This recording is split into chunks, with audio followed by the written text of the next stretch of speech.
नमस्कार। भारतवाणी से मैं कविता स्वागत करती हूँ आप सबका श्रीमद् आध्यात्म रामायण के छठे सर्ग में। श्री राम विश्वामित्र के साथ हैं, अहिल्या का उद्धार कर चुके हैं, ऋषिवर के यज्ञ को संपन्न कर चुके हैं, ताड़का और सुबाहु का वध करके। अब बारी है श्री राम के मिथिला में प्रवेश की, सीता से भेंट की, धनुर्भंग की और विवाह। तो चलिए प्रारंभ करते हैं आज का पाठ। सूत उवाच विश्वामित्रोऽथ तं प्राह राघवं सह लक्ष्मणं गच्छामो वत्स मिथिलां जनकेनाभिपालितां दृष्ट्वा क्रतुवरं पश्चादयोध्यां गन्तुमर्हसि इत्युक्त्वा प्रययौ गङ्गामुत्तर्तुं सह राघवः तस्मिन् काले नाविकेन निषिद्धो रघुनंदनः। सूत जी कहते हैं कि अहिल्या के उद्धार के बाद आगे चल दिए श्री राम। तदनंतर विश्वामित्र जी ने लक्ष्मण के सहित श्री रामचंद्र जी से कहा, वत्स अब हम महाराज जनक से पालित मिथिलापुरी को चलेंगे। वहां यज्ञोत्सव देखकर फिर तुम अयोध्यापुरी को लौट सकते हो। अब ऐसा कह वे रघुनाथ जी के साथ गंगा जी पार करने के लिए तट पर आए। तब नाविक ने रघुनाथ जी को नाव पर चढ़ने से रोक दिया। बहुत ही सुंदर प्रसंग है ये। नाविक उवाच क्षालयामि तव पाद पंकजं नाथ दारुदृश दोह किमंतरम् मानसीकरण चूर्णमस्ति ते पादयोरिति कथा प्रथीयसि पादाम्बुजं ते विमलं हि कृत्वा पश्चात् परं तीरमहं नयामि नो चेत्तरि सद्यवती मलेन स्यात् चेद्विभो विद्धि कुटुम्बहानिः इत्युक्त्वा क्षालितौ पादौ परम तीरम ततो गताः कौशिको रघुनाथेन सहितो मिथिलां ययौ। तो नाविक बोला, केवट श्री राम से, हे नाथ, यह बात बहुत प्रसिद्ध है कि आपके चरणों में कोई मनुष्य बना देने वाला चूर्ण है। आपने अभी शिला को स्त्री बना दिया, फिर शिला और काष्ठ में भेद ही क्या है। अतः नौका पर चढ़ाने से पूर्व मैं आपके चरण कमलों को धोऊंगा। इस प्रकार आपके चरणों को मल रहित करके मैं आपको श्री गंगा जी के उस पार ले चलूंगा। नहीं तो हे विभो, आपके चरण रज के स्पर्श से यदि मेरी नौका सुंदरी युवती हो गई तो मेरे कुटुंब की आजीविका ही मारी जाएगी। तो ऐसा कहकर केवट ने उनके चरण धोए और फिर गंगा जी के पार ले गया। वहां से राम और लक्ष्मण के सहित श्री विश्वामित्र जी मिथिलापुरी को चल दिए। विदेहस्य पुरम प्रातर्षिवाटम समाविशः प्राप्तं कौशिकमाकर्ण्य जनको अतिमुदान्वितः पूजा द्रव्याणि संगृह्य सोपाध्यायः समाययौ दण्डवत् प्रणिपत्याथ पूजयामास कौशिकम् पप्रच्छ राघवौ दृष्ट्वा सर्वलक्षणसंयुतौ द्योतयन्तौ दिशः सर्वाश्चन्द्रसूर्याविवापरौ कस्यैतौ नरशार्दूलौ पुत्रौ देवसुतोपमौ मनः प्रीतिकरौ मे अद्य नरनारायणाविव। तो प्रातः काल होते ही वे अब विदेह नगर में पहुंचकर ऋषियों के निवास स्थान में ठहर गए। उसी समय विश्वामित्र जी के आगमन की सूचना पाकर जनक जी अत्यंत प्रसन्नता पूर्वक पूजन सामग्री लिए अपने पुरोहितों के साथ वहां आए और साष्टांग दंडवत कर उन्होंने मुनिवर कौशिक की पूजा की। फिर साक्षात दूसरे सूर्य और चंद्रमा के समान अपने तेज से संपूर्ण दिशाओं को देदीप्यमान करते हुए उन सर्व लक्षण संपन्न रघु कुमारों को देखकर पूछा, ये देवपुत्रों के समान दो नर शार्दूल किसके पुत्र हैं? ये मेरे हृदय में इस समय नर और नारायण के समान प्रीति उत्पन्न कर रहे हैं। प्रत्युवाच मुनिः प्रीतो हर्षयन् जनकं तदा पुत्रौ दशरथस्यैतौ भ्रातरौ रामलक्ष्मणौ मखसंरक्षणार्थाय मया नीतौ पितुः पुरा आगच्छन् राघवो मार्गे ताटकाम् विश्वघातिनी शरेणैकेन हतवानोदितो मे अतिविक्रमः ततो ममाश्रमं गत्वा मम यज्ञविहिंसकान् सुबाहुप्रमुखान् हत्वा मारीचं सागरे क्षिपत्। ततो गंगातटे पुण्ये गौतमस्याश्रमं शुभं गत्वा तत्र शिलारूपा गौतमस्य वधूः स्थिता पादपङ्कज संस्पर्शात् कृता मानुषरूपिणी।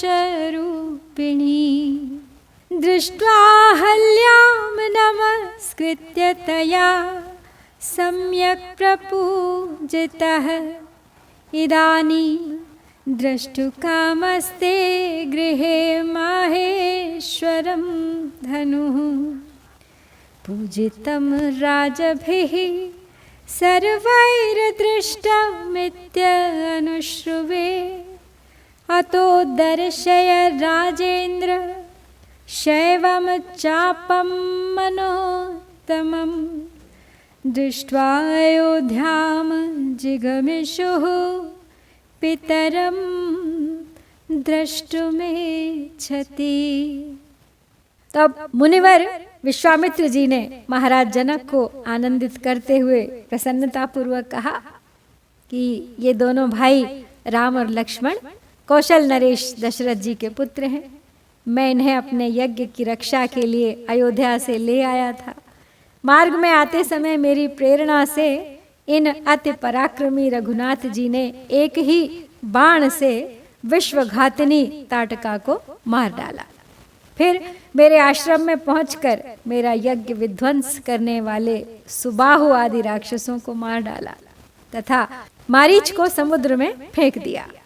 तदनंतर ये गंगा तट पर महर्षि गौतम के पुनीत आश्रम में आए और वहां शिला रूप से स्थित गौतम पत्नी को देख अपने चरण कमल के स्पर्श से उसे मनुष्य रूप बना दिया। अहिल्या को देखकर राम जी ने उसे नमस्कार किया, फिर उससे भली प्रकार पूजा ग्रहण कर इस समय अब तुम्हारे यहाँ शंकर का धनुष देखने के लिए आए हैं। हमने सुना है उस धनुष की तुम्हारे यहाँ बड़ी पूजा होती है और सब राजा लोग उसे देख गए हैं। अतः हे राजेंद्र, आप महादेव जी का वह उत्तम धनुष इन्हें भी दिखा दीजिए, क्योंकि ये उसे देखकर शीघ्र ही अपने माता पिता से मिलने के लिए अयोध्या जाना चाहते हैं। इत्युक्तो मुनिना राजा पूजार्हाविति पूजया पूजयामास धर्मज्ञो विधि दृष्टेन कर्मणा ततः सम्प्रेषयामास मन्त्रिणं बुद्धिमत्तरम् शीघ्रमानय विश्वेशचापं रामाय दर्शय। तो मुनिवर विश्वामित्र के ऐसा कहने पर धर्मज्ञ राजा जनक ने राम और लक्ष्मण को पूजनीय समझकर उनकी विधि पूर्वक पूजा की।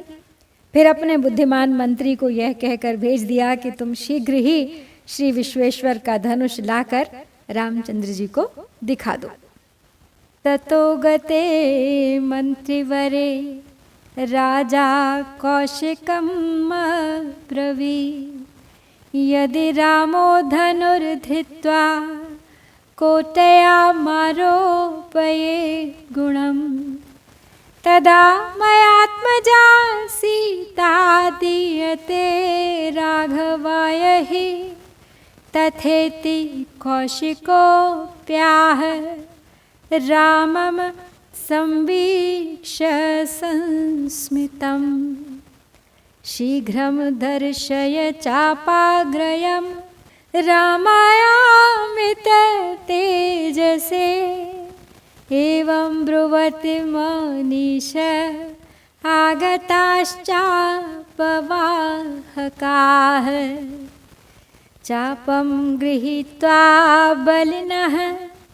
पंचसाहस्रसंख्यकाः चापं गृहीत्वा घण्टाशतसमायुक्तं मणिवज्रादिभूषितं दर्शयामास रामाय मन्त्री मन्त्रयताम्बरः दृष्ट्वा रामः प्रहृष्टात्मा बद्ध्वा परिकरं दृढम् गृहीत्वा वामहस्तेन लीलया तोलयन् धनुः आरोपयामास गुणं पश्यत्स्वखिलराजसु ईषदाकर्षयामास पाणिना दक्षिणेन सह बभञ्जाखिलहृत्सारो दिशः शब्देन पूरयन् दिशश्च विदिशश्चैव स्वर्गं मर्त्यं रसातलम् तदद्भुतं भूतत्र देवानां दिवि पश्यताम् आच्छादयन्तः कुसुमैर्देवाः स्तुतिभिरीडिरे देवदुन्दुभयो नेदुर्ननृतुश्चाप्सरो गणाः। तब मंत्री को आदेश दे दिया गया कि श्री राम को धनुष दिखा दिया जाए। तो मंत्री के चले जाने पर राजा ने श्री विश्वामित्र जी से कहा कि यदि रामचंद्र जी उस धनुष को उठाकर उसकी कोटियों पर रौंदा चढ़ा देंगे तो निश्चय ही मैं उन्हें ही अपनी कन्या सीता विवाह दूंगा। तब विश्वामित्र जी ने राम जी की ओर देखते हुए मुस्कुराकर कहा, ठीक है राजन, आप शीघ्र ही वह श्रेष्ठ धनुष अमित तेजस्वी रघुनाथ जी को दिखाइए। मुनीश्वर के ऐसा कहते ही बड़े बलवान 5000 धनुष वाहक उस धनुष श्रेष्ठ को लेकर वहां आ पहुंचे। उस धनुष में सैकड़ों घंटियां बंधी हुई थी तथा वह हीरे और मणि आदि रत्नों से सुसज्जित था। तब परामर्शदाताओं में श्रेष्ठ उन मंत्रिवर ने राम को वह धनुष दिखाया। प्रसन्नचित्त श्री राम जी ने उसे देखते ही दृढ़ता से कमर कस कर उस धनुष को खेल करते हुए बाएं हाथ से उठाकर थाम लिया और सब राजाओं के देखते देखते उस पर रौंदा चढ़ा दिया। फिर सबके हृदय सर्वस्व भगवान राम ने अपने दाएं हाथ से उस धनुष को थोड़ा सा खींचा और 10 दिशाओं को गुंजायमान करते हुए तोड़ डाला। दिशा विदिशा, स्वर्गलोक, मर्त्यलोक और रसातल आदि समस्त पातालों में वह शब्द गूंज उठा। स्वर्गलोक से देवगणों के देखते देखते यह एक बड़ा आश्चर्य सा हो गया। देवताओं ने पुष्प बरसाकर भगवान को ढक दिया और दुंदुभी आदि बाजे बजाते हुए उनकी स्तुति की तथा अप्सराएं नृत्य करने लगी। द्विधा भग्नम धनुर्दृष्ट्वा राजालिङ्ग्य रघुत्वहं विस्मयं लेभिरे सीता मातरो अन्तःपुराजिरे। सीता स्वर्णमयीं मालां गृहीत्वा दक्षिणे करे स्मितवक्त्रा स्वर्णवर्णार्वाभरणभूषिता मुक्ताहारैः कर्णपत्रैः क्वणच्चरणनूपुरा दुकूलपरिसंविता वस्त्रान्तर्व्यञ्जितसनी रामस्योपरि निक्षिप्य स्मयमाना मुदं ययौ ततो मुमुदिरे सर्वे राजदाराः स्वलङ्कृतम् गवाक्षजालरन्ध्रेभ्यो दृष्ट्वा लोकविमोहनं ततो अब्रवीन्मुनिं सर्वशास्त्रविशारदः भो कौशिक मुनिश्रेष्ठ पत्रं प्रेषय सत्वरं राजा दशरथः शीघ्रमागच्छतु सपुत्रकः विवाहार्थं कुमाराणां सदारः सह मन्त्रिभिः तथेति प्रेषयामास दूतांस्त्वरितविक्रमा। तो अब धनुष के 2 खंड हुए देख महाराजा जनक ने रघुनाथ जी का आलिंगन किया और अंतःपुर के आंगन में स्थित सीता जी की माताएं अत्यंत विस्मित हुईं। तत्पश्चात सर्वालंकार विभूषिता सुवर्ण वर्णा श्री सीता जी अपने दाहिने हाथ में सुवर्णमयी माला लिए मंद मंद मुस्काती हुई वहां आई। वे मुक्ताहार कर्ण फूल और झमझमाते हुए पाजे बादे आभूषणों से विभूषिता थी तथा शरीर में अति उत्तम साड़ी पहने थी जिसमें से उनके पीन पयोधर झलक रहे थे। सीता जी नम्रता पूर्वक मुस्काते हुए वह जयमाल रामचंद्र जी के ऊपर डालकर प्रसन्न हुई। उस समय श्री रामचंद्र जी के सर्वालंकार विभूषित भुवन मोहन रूप को झरोखों में से देखकर समस्त रानियां अत्यंत आनंदित हो गईं। फिर सर्वशास्त्रज्ञ महाराज जनक ने मुनिवर विश्वामित्र जी से कहा, मुनिवर कौशिक जी, आप तुरंत ही महाराज दशरथ के पास पत्र भेजिए। वे कुमारों के विवाह उत्सव के लिए शीघ्र ही पुत्र महिषियों और मंत्रियों के साथ यहाँ पर पधारें। तब विश्वामित्र जी ने बहुत अच्छा कहकर शीघ्रगामी दूतों को भेज दिया। ते गत्वा राजशार्दूलं रामश्रेयो न्यवेदयन् श्रुत्वा रामकृतं राजा हर्षेण महता प्लुतः मिथिलागमनार्थाय त्वरयामास मन्त्रिणः गच्छन्तु मिथिलां सर्वे गजाश्वरथपतयः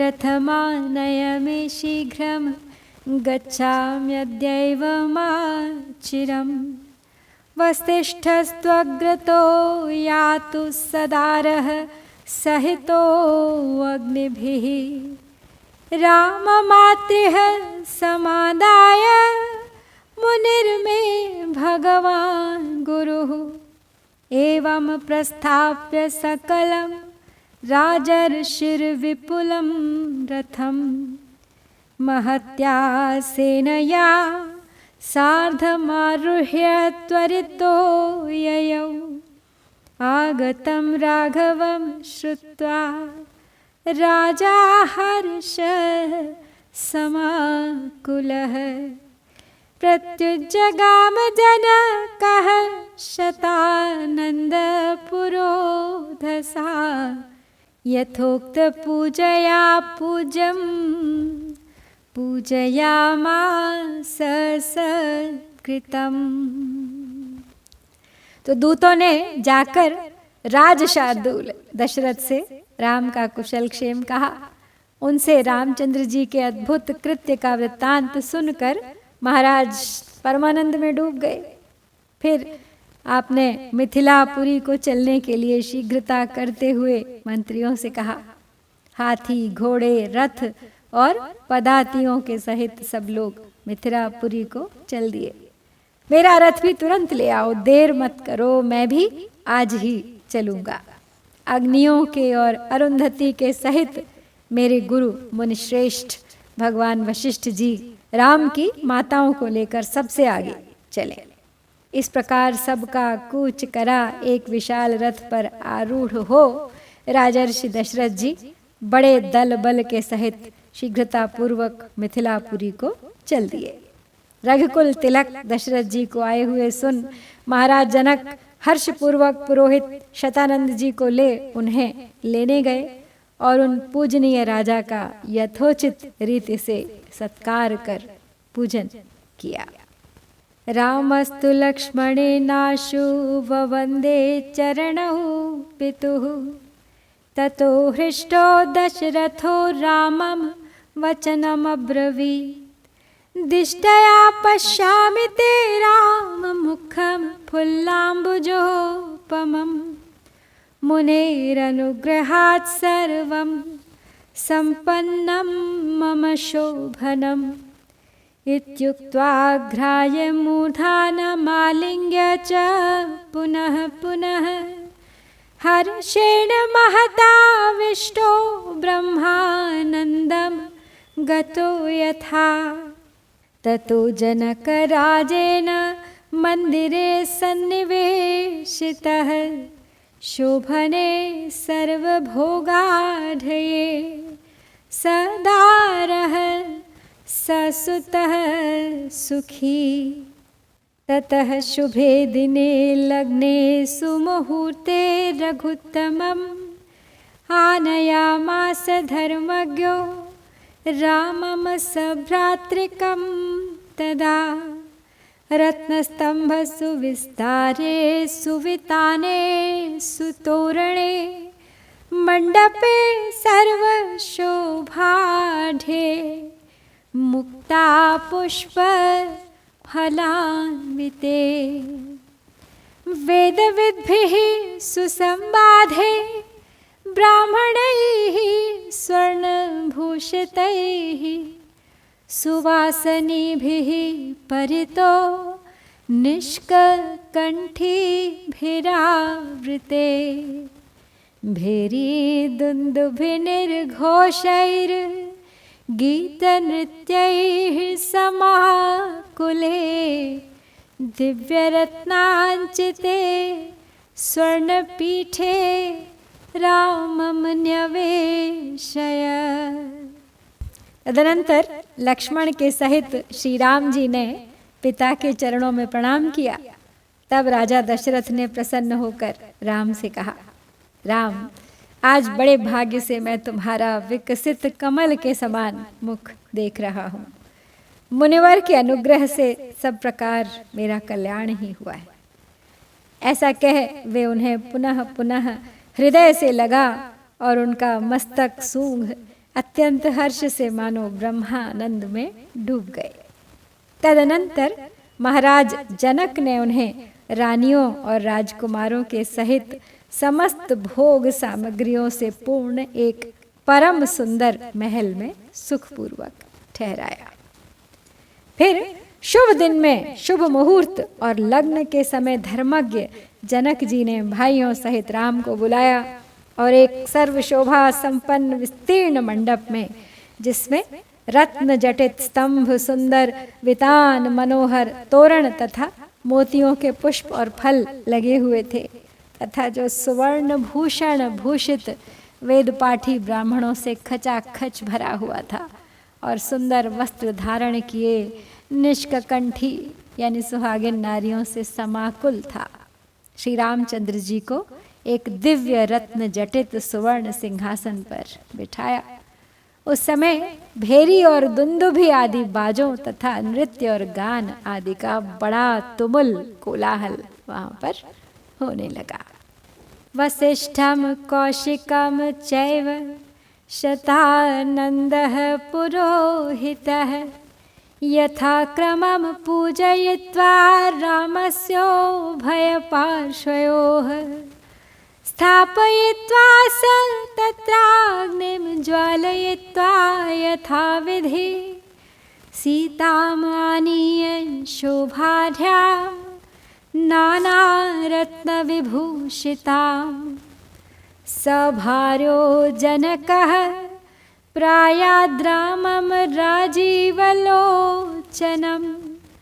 पादौ प्रक्षाल्य विधिवत्तदपो मूर्ध्न्यधारय या धृता मूर्ध्नि शर्वेण ब्रह्मणा मुनिभिः सदा ततः सीतां करे धृत्वा साक्षातोदकपूर्वकं रामाय प्रददौ प्रीत्या पाणिग्रह विधानतः सीता कमलपत्राक्षी स्वर्णमुक्ता विभूषिता दीयते मे सुता तुभ्यं प्रीतो भव रघुत्तम इति प्रीतेन मनसा सीतां राम करे अर्पयन् मुमोद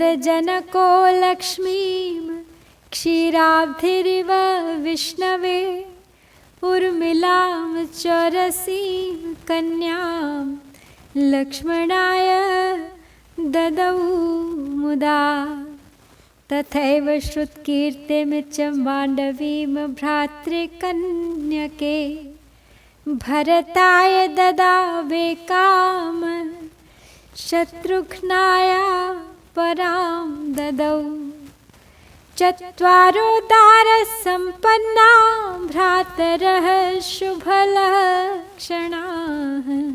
विरेजुः प्रभया सर्वे लोकपालाइवा परे। तो अब पुरोहित शतानंद जी ने श्री वशिष्ठ और विश्वामित्र जी का क्रमशः पूजन कर उनको रामचंद्र जी के दोनों ओर बिठा दिया। फिर वहाँ विधि पूर्वक अग्नि प्रज्वलित की गई तथा नाना रत्न विभूषिता सीता को साथ लेकर महारानी सहित महाराज जनक जी कमल नयन राम जी के पास आए और विधि पूर्वक उनके चरण धोकर अपने सिर पर चरणोदक रखा, जिसे शिव ब्रह्मा और अन्यान्य मुनिजन भी सदा अपने मस्तक पर धारण करते हैं। फिर सीता जी का हाथ पकड़कर उसे जल और चावल सहित पाणी ग्रहण की विधि से प्रीतिपूर्वक श्री रामचंद्र जी के कर कमलों में दे दिया और कहा, रघुश्रेष्ठ, मैं सुवर्ण और मुक्ता आदि से विभूषिता अपनी पुत्री कमल लोचना सीता आपको सौंपता हूँ, आप प्रसन्न हो जाइए। इस प्रकार सीता जी को प्रसन्न चित्त से श्री रामचंद्र जी के कर कमलों में सौंपकर जनक जी ऐसे आनंद मग्न हो गए जैसे क्षीर सागर श्री विष्णु भगवान के कर कमलों में लक्ष्मी को सौंपकर हुआ था। फिर उन्होंने प्रसन्नता पूर्वक अपनी औरसी कन्या उर्मिला लक्ष्मण जी को विवाह दी तथा अपने भाई की पुत्रियां मांडवी और श्रुतकीर्ति क्रमशः भरत और शत्रुघ्न को दी। इस प्रकार सुलक्षण संपन्न चारों भाई पत्नियों के सहित साक्षात दूसरे लोकपालों के समान अपने प्रकाश से सुशोभित हो गए। ततो अब्रवीद् वसिष्ठाय विश्वामित्राय मैथिलः जनकः स्वसुतोदन्तं नारदेनाभिभाषितं यज्ञभूमि विशुद्ध्यर्थं कर्षतो लाङ्गलेन मे सीता मुखात् समुत्पन्ना कन्यका शुभलक्षणा ताम द्राक्षमहं प्रीत्या पुत्रिका भावभाविताम् अर्पिता प्रिय भार्यायै शरच्चन्द्रनिभानना। एकदा नारदो अभ्यागाद्विविक्ते मयि संस्थिते रणयन् महतीं वीणां गायन्नारायणं विभुं। पूजितः सुखमासीनो मामुवाच सुखान्वितः शृणुष्व वचनं गुह्यं तवाभ्युदय कारणं।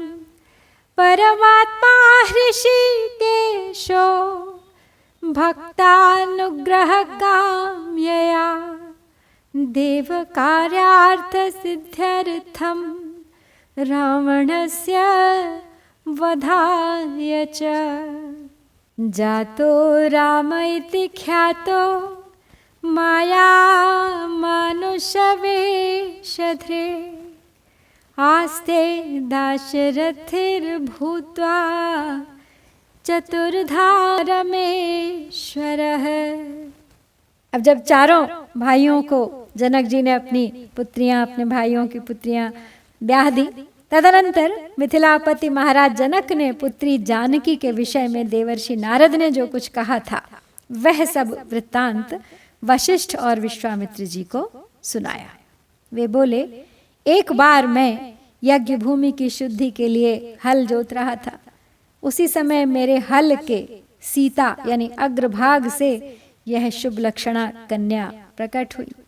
उस समय मैंने इसे देखा और इसमें मुझे पुत्रीवत प्रीति हुई, इसलिए मैंने इस चंद्रमुखी को अपनी प्रिय पत्नी को सौंप दिया।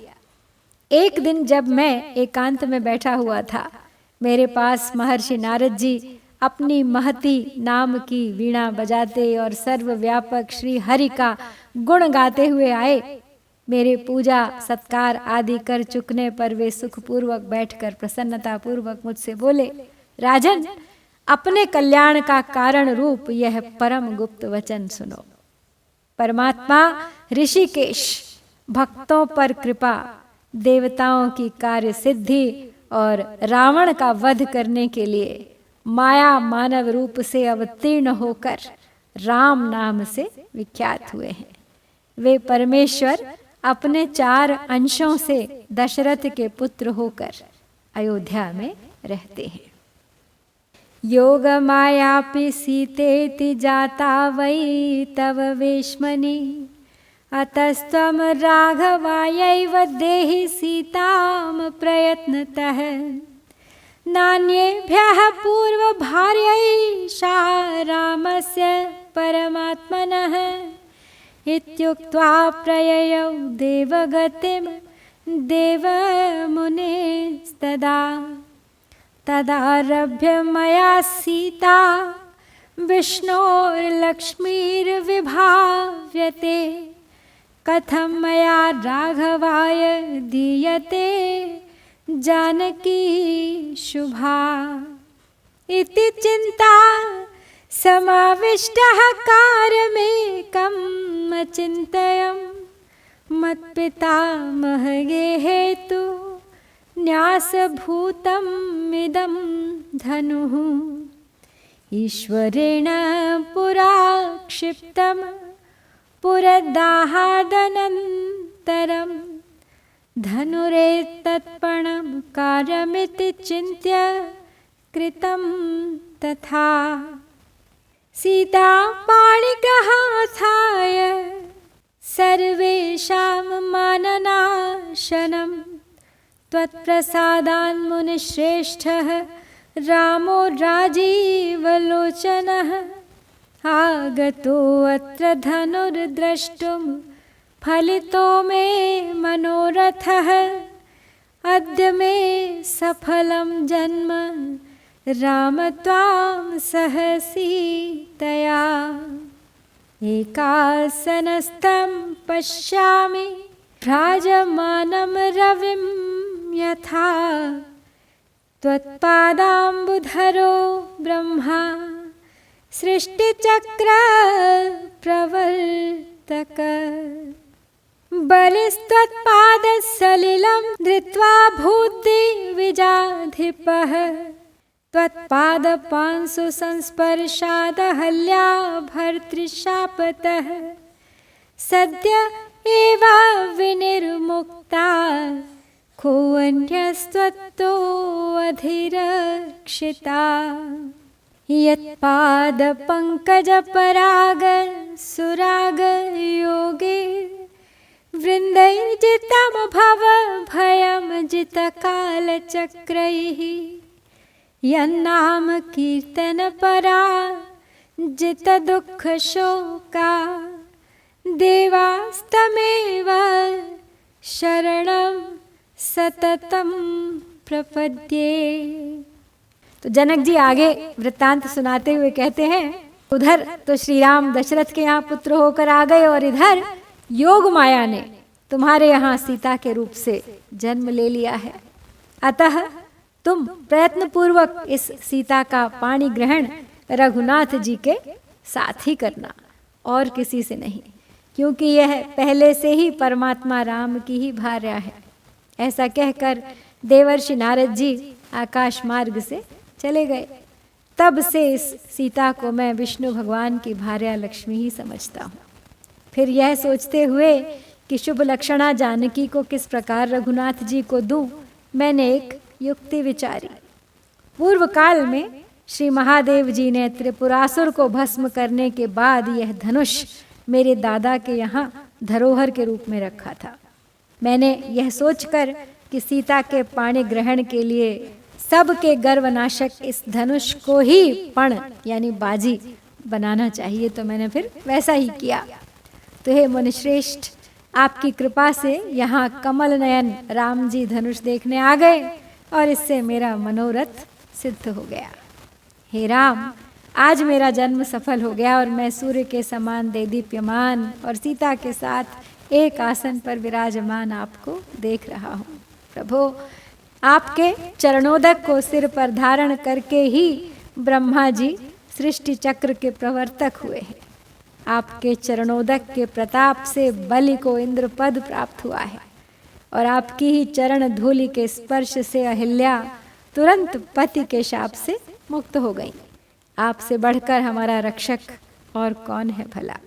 जिनके चरण कमल पराग के रसिक काल चक्र को जीतने वाले योगी जनों ने संसार भय को भी जीत लिया है तथा जिनके नाम कीर्तन में लगे रहकर देवगण दुख और शोक को जीत लेते हैं, उन आपकी मैं निरंतर शरण ग्रहण करता हूँ।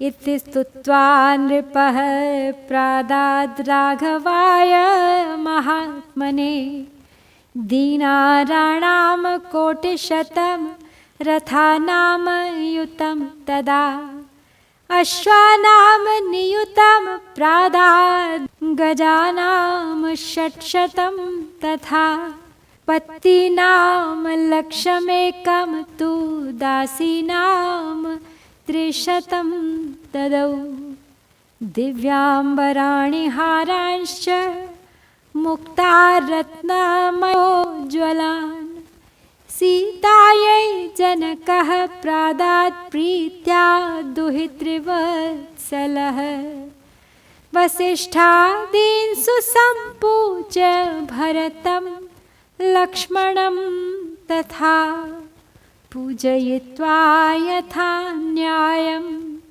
तथा दशरथं नृपम् प्रस्थापयामास नृपो राजानं रघुसत्तमं सीतामालिङ्ग्य रुदतीं मातरः साश्रुलोचनाः शुश्रूषण परा नित्यं रामं अनुव्रता पातिव्रत्यमुपालम्ब्य तिष्ठ वत्से यथा सुखम् प्रयाणकाले रघुनन्दनस्य भेरी मृदङ्गानकतूर्यघोषः स्वर्वासि भेरी घन तूर्य शब्दैः सम्मूर्छितो भूत भयंकरो भूत्। तब महात्मा रघुनाथ जी की इस प्रकार स्तुति कर महाराज जनक ने उन्हें कई 100 करोड़ दीनार स्वर्ण मुद्रा, 10,000 रथ, 10 लाख घोड़े, 600 हाथी, 1 लाख पदाते और 300 दासियां प्रदान की भेंट पूर्वक, तथा सीता जी को भी पुत्री वत्सल जनक जी ने प्रेम पूर्वक अनेकों दिव्य वस्त्र तथा मोती और रत्न जटित उज्जवल हार दिए। तदनंतर उन्होंने वशिष्ठ आदि की पूजा की। फिर भरत, लक्ष्मण, शत्रुघ्न और राजा दशरथ का धन दानादि से यथोचित सत्कार कर रघुश्रेष्ठ महाराज दशरथ को विदा किया। फिर माताओं ने रोती हुई सीता को गले लगा, नेत्रों में जल भर कर कहा, वत्से, तुम सासू की सेवा करती हुई सदा रामचंद्र जी की अनुगामिनी रहे पातिव्रत धर्म का अवलंबन कर सुखपूर्वक रहना। तदनंतर रघुकुल तिलक श्री रघुनाथ जी के कूच करते समय भेरी, मृदंग, आनक और तूर्य आदि बाजों का घोष, आकाश में देवताओं के बजाए हुए भेरी, झांझ और तूर्य आदि के शब्द मिलकर प्राणियों को भय उपजाने वाले हो गए। इतनी जोर जोर से बजने लगे बाजे कि उनका घोष चारों दिशाओं में व्याप्त हो गया। यहाँ पर हम समाप्त करते हैं बालकांड से 6ठा सर्ग। इति श्रीमद् अध्यात्म रामायणे उमा महेश्वर संवादे बालकांडे 6ठः सर्गः। जय श्री सीताराम, जय भारत।